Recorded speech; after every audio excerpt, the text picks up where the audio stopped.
আল্লাহ রাব্বুল আলামিন বলেন, আমি দুনিয়ার মানুষের জান এবং মালকে আমি আল্লাহ জান্নাতের বিনিময়ে আমি আল্লাহ খরিদ করে নিয়েছি। কেমন জান্নাতের মধ্যে আমি আল্লাহ দিব, যেই জান্নাতের কথা আমি মুমিনকে বললাম, মুমিন আমি আল্লাহ এই জান্নাতের বিনিময়ে তোমার জান মালকে তোমার জান্নাতের বিনিময়ে তোমার থেকে কিনে নিলাম। আগে মানুষ খেয়াল করে দেখেন, হ্যাঁ মানুষ একটা কুকুর যখন মানুষ বাড়ির মধ্যে বসে, এই কুকুরকে যখন আপনি এঁটো খেতে দেন, হাড্ডি খেতে দেন, ভাত খেতে দেন, পচা গলা, এই কুকুরটা ভাত খেয়ে পচা গলা হাড্ডি খেয়ে আপনার গোলামি আর আপনার দাসত্ব করে কি করে না? যত রাত হোক যদি আপনি বাসার মধ্যে আসেন, আপনার কুকুর আপনার জন্য পাগল করা হয়ে যায়। কিন্তু আমার আল্লাহ বলেন, দুনিয়ার মানুষ আমি আল্লাহ তোমাদের কে কত নিয়ামত দান করেছি। আমি আল্লাহ তোমার হাত দিয়েছি, তোমার পা দিয়েছি, চক্ষু দিয়েছি, আমি আল্লাহ ব্রেন দিয়েছি, সব কিছু আমি আল্লাহ দিয়েছি। কেমন চক্ষু আমি আল্লাহ দান করলাম, দুনিয়ার বিজ্ঞান মিলে এমন একটা চক্ষুর মতো চক্ষু বানাইতে পারবে না। আমি আল্লাহ কেমন হাত দান করলাম, দুনিয়ার সমস্ত মানুষ মিলে আমার বানানো হাতের মতো হাত বানাইতে পারবে? সবাই বলেন পারবে? আল্লাহ বলেন, সব কিছু আমি আল্লাহ দিলাম মানুষ, তারপরও তোমার কাছে আমি আল্লাহ কিছুই চাই না, কিছুই চাই না। আমি আল্লাহ তোমাকে আরো দিলাম। কি দিলাম?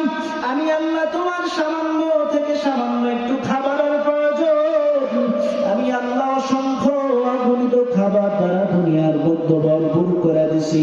তোমার একটু পানির প্রয়োজন, আমি আল্লাহ কত পানি তোমাকে দান করছি।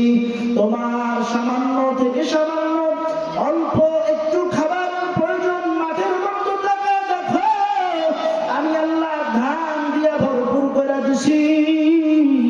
এই দেশের মানুষ আপনারা ভালো করে জানবেন, আপনারা কৃষি ক্ষেতের মানুষ, কৃষি কাজ করেন, আপনার যতটুকু প্রয়োজন তার থেকে আমার আল্লাহ বেশি দেয় কি দেয় না?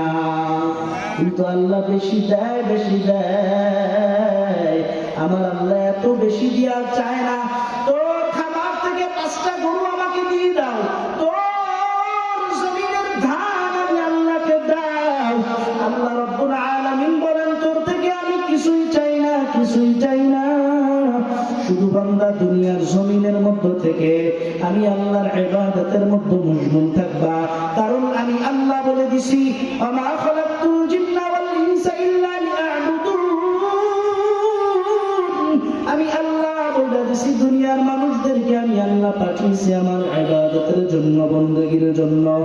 ইবাদত বندگি করবি, তোর সব নিয়ামত আমি আল্লাহ তোকে দিব। আমি আল্লাহ তোর থেকে ভাগ চাইবো না, তোর টাকা থেকে ভাগ চাইবো না, বাড়ি থেকে ভাগ চাইবো না, গাড়ি থেকে ভাগ চাইবো না।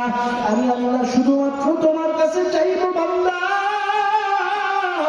এত নিয়ামত আমি আল্লাহ দান করলাম, সব নিয়ামত তুমি ভোগ করো, ভোগ করার মতো ভোগ করো, কিন্তু আমি আল্লাহ তোমার কাছে চাই।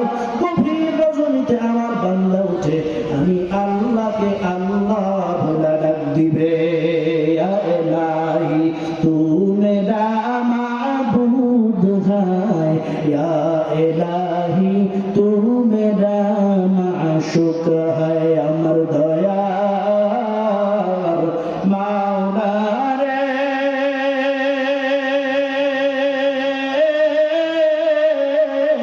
আমার মায়ার মাবুদ রে, কোথায় গেলে পাইব তোমার ঠিকানা? তোমাকে বুঝি আমি পাইলাম না। হে যশোরের মানুষ, হে আজমতপুরের মানুষ, পারবা কি, পারবা কি তোমার রবকে একবার আল্লাহ বলে ডাক দিতে? একবার জোরে একবার রবকে আল্লাহ বলে ডাক দেন না? আয় আল্লাহ, মায়ের কোলের মতো ইসলামটাকে পেয়েছি, মায়ের কোলের মধ্যে যেমন একটা শিশু নিরাপদ থাকে, এমন ভাবে আমরা ইসলাম পেয়েছি, এমন ভাবে আমরা দিন পেয়েছি, এমন ভাবে আমরা নামাজ পেয়েছি, কিন্তু সাহাবায়ে কেরাম এত সহজ ভাবে নামাজ পায় নাই, এত সহজ ভাবে জিকির পায় নাই, এত সহজ ভাবে ইবাদত বندگی করতে পারে নাই। সাহাবায়ে কেরাম পদে পদে পদে পদে কাফের বেঈমানের মারের শিকার হয়েছে, রক্তাক্তর শিকার হয়েছে। এই জমিনে ইসলামকে বাস্তবায়ন করার জন্য আল্লাহর নবীর প্রিয় সাহাবী হযরত বেলাল রাদিয়াল্লাহু তাআলা আনহু ইসলাম গ্রহণ করার পূর্বে মুহাম্মাদুর রাসূলুল্লাহ সাল্লাল্লাহু আলাইহি ওয়াসাল্লামের ধর্ম দেখে, আচার আচরণ দেখে বেলালের ভালো লেগে গেছে। বলেন না সুবহানাল্লাহ। এমন একজন নবী মুহাম্মাদুর রাসূলুল্লাহ, যেই নবী রাস্তা থেকে হেঁটে গেলে 40 দিন পর্যন্ত মিশকে আম্বরের ঘেরান বলত, যেই নবীর আচার আচরণ দেখে কাফির বেঈমানরা পাগল করা মুগ্ধ হয়ে যেত, এই নবীর আচার আচরণ দেখে হযরত বেলাল রাদিয়াল্লাহু তাআলা আনহু মুগ্ধ হয়ে গেছে। বেলাল চুপি চুপি আল্লাহর নবীর কাছে গিয়ে কালেমা পড়ে মুসলমান হয়েছে। বলেন না সুবহানাল্লাহ। বেলাল উমাইয়ার ঘরের একজন দাস ছিল। এই বেলাল সারাদিন মাঠের মধ্যে উট বকরি আর মেষগুলা চড়াইতো আর আহাদ আহাদ বলে জিকির করত।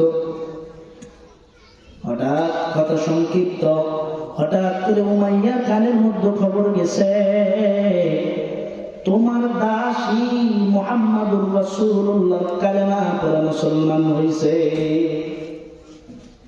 এই কথা শোনার পর উমাইয়া লোকজনদেরকে নির্দেশ দিল, বেলালকে ধরে নিয়ে আসো। বেলালকে উমাইয়ার সামনে আনা হলো। উমাইয়া বেলালকে ডাক দিয়া কয়, বেলাল তুমি কি মুহাম্মাদুর রাসূলুল্লাহর কালেমা পড়ে মুসলমান হয়েছ? বেলাল ডাক দিয়া কয়, হ্যাঁ। বলে, মুহাম্মাদুর রাসূলুল্লাহর কালেমা তুমি এখনই ফেলে দাও। ও মুসলমান, ভালো করে শুনেন বেলালের জবাব কি ছিল। বেলাল জবাব দিয়ে দেয়, উমাইয়া পেটে ব্যথা, তুমি পেট ব্যথার ওষুধ খেয়েছে, পেটে ব্যথা ভালো হয়ে গেছে।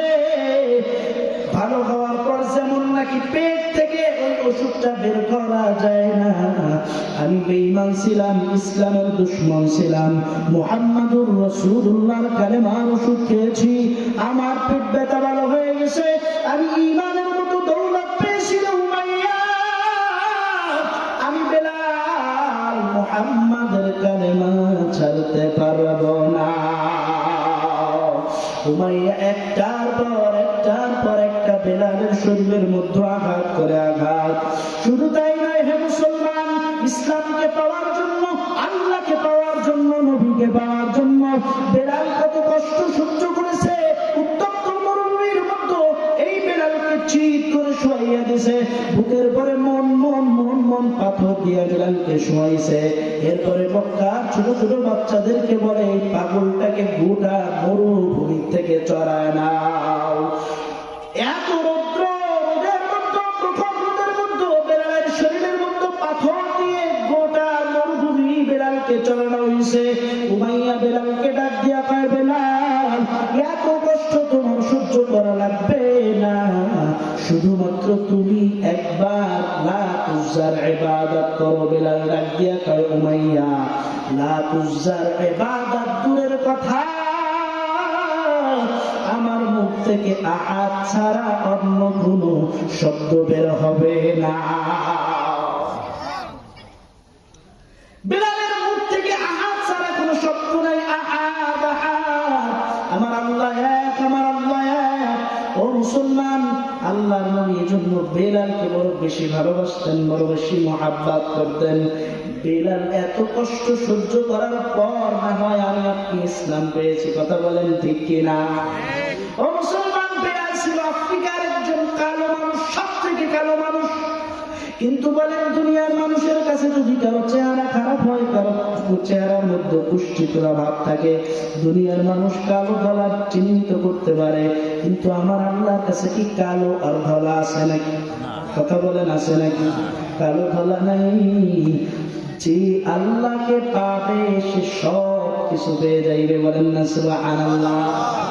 আপনি যদি আল্লাহকে পান, শামসুল হক ফরিদপুর রহমাতুল্লাহি আলাইহি বলেন, তুমি দুনিয়ার সব কিছু পেয়েছো, টাকা পেয়েছো, পয়সা পেয়েছো, ক্ষমতা পেয়েছো, সব ধন দৌলত পেয়েছো, তুমি আল্লাহকে পাও না, তবে তুমি দুনিয়ার কিছুই পাও না। আর যেই ব্যক্তি দুনিয়ার টাকা পয়সা ধন সম্পদ কিছুই পায় নাই, সে আল্লাহকে পেয়েছে, তবে সে দুনিয়ার সব কিছু পেয়েছে। এমন জীবন তুমি করিবে গঠন, মরণে হাসিবে তুমি, কাঁদিবে ভুবন। এমন জীবন গঠন করতে রাজি আছি তো? সবাই বলেন আছি তো?